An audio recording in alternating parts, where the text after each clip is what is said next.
discussed all that much. It's because it just speaks so plainly and so clearly for itself, you know. Yeah, it's I mean, that's really it. So, tell me something, Ryan.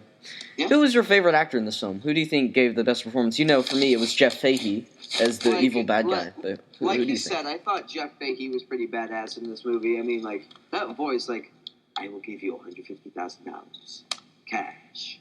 That is just like an awesome voice. Don't be turned off by what he just said. That was not him at all.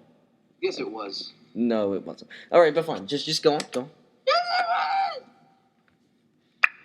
Okay. Yeah.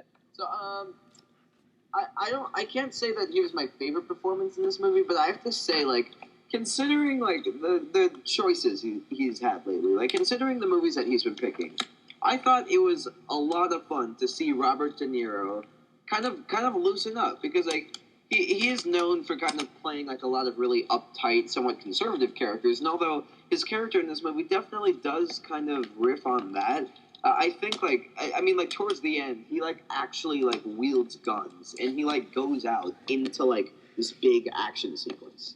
Mm-hmm. Like just little moments like that just make this movie just like so much fun. Like, so I can't say he was my favorite performance in the movie. I'd actually say that I'd probably have to go to Jeff Fahey. But I just wanted to point that out, that, like, it's really cool to see Robert De Niro, you know, not playing, like, a CIA officer, cop, whatever. Yeah. Another complaint with this film in regards to the cast, as much as it was cool and all, they really underused Tom Savini. Like, I mean, you can tell that they only had him for a very short amount of time. He was busy doing badass gore effects on cooler movies. So he's in the film in only, like, really one scene. And I wish he had just talked more, because he, like, doesn't actually, like, ever say anything in this movie, which was, like, really annoying, because Tom Savini is, like, a badass, and, I don't know, that just kind of pissed me off, but, you know, whatever, I'm weird. Yeah. So, yeah, to recap again what we said, we enjoyed we enjoyed Machete. We think it fails at kind of, producing a coherent plot and or message, but we do think that it's just ridiculous, bloody, gory fun, and it's, yeah, that's all that really can be said. Yep. Alright, woohoo.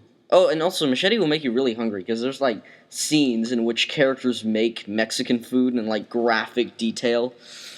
And yeah. Oh god, I hadn't eaten anything all day when I was sitting in that theater. It was just excruciating for me. But yeah. So I think that's it for the latest episode. No, it's not actually. Before we leave, and before Ryan gets to go and do whatever. I have to go in like 5-10 minutes. Okay, 10 minutes is plenty. All right. Anyway, since the summer has kind of officially come to a close, I thought it would be, nice if we just kind of briefly went over our thoughts on the summer this year in movies. Go. Okay, as I said, my summer 2010 movie recap, I think that the summer has, it's been a little underwhelming in a good deal of ways. Like, sure that, I'm going to compare it to last year, actually. Like, last year, 2009, we got, like, District 9, Star Trek, Up, and Inglourious Bastards. And although, on the other hand, we did get, like, G.I. Joe and, like, freaking Transformers and Julie and Julia, which, yes, I disliked that much. So, basically, I think that the bad movies this year, like, we didn't get a Transformers 2 this year. Like, arguably, The Last Airbender was in no way as bad as Transformers 2. And I think those two are actually the closest, like, films that can be compared to each other from their respective years. However, I don't really think that there was, like, a movie quite as good as, say, like, Inglourious Bastards this summer. Like, there wasn't really, like, sure, there's movies comparable to, like, Star Trek and District 9, but I don't think there was, like, that one movie this year that, like, completely, totally, and utterly blew me away, although Inception did come somewhat close to that. Okay, well, let me just say that Scott Pilgrim vs. the World, the movie I've seen 9 times and is in my top 50 of all time, is the movie that blew me away this summer. But, yeah, I mostly agree with you. It was a disappointing summer, and even though there was some stuff that I think delivered, like Inception and Toy Story 3, and actually Predators, I think, is one of the more underrated films of the summer, there were just so many disappointments. Like Iron Man 2, Charlie St. Cloud, That movie had so much potential. No, I mean, like, Jonah Hex. I mean, get him to the Robin Hood, like, oh my god. Yeah, oh, there you go. Robin Hood. That movie was ass. And then, Prince of Persia. I don't think people were really looking forward to that movie too much, but it could have been, at least decent. And, yeah, I mean, this summer is just very mediocre. There's a lot of good stuff that I love, like Splice and, and Splice and, the other movies I mentioned.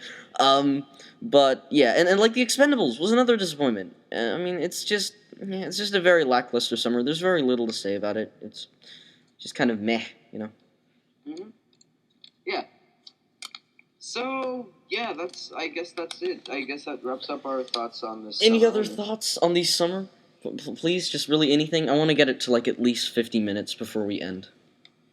No, I have to, like, I seriously have to go, like, now. Come on, just, like, 3.5 more minutes. No. No, come on. I want to get it to 50 minutes. 45 is too short. No, I have to go to a theatrical screening of Gone with the Wind, and Ivan's trying to make me late. Well, I hate Gone with the Wind, so yeah. It's a good movie. Screw you. Okay, sure. So anyway, that is it for this week's episode of Cinema Miscellaneum. I hope you enjoyed it. I hope you enjoyed my grand return to the podcast. And yeah, so if you find yourself at the movie theater anytime soon, hopefully you'll check out Machete. And although I can't recommend it myself, Ivan here recommends the American A Good Deal. Right? Yes. And I also recommend Piranha 3D. That's still in theaters. Go see it again and again and again. That movie is so awesome. Alright, so yeah, that's it. Love, peace, hugs, kisses, bye. Bye. Bye. Bye.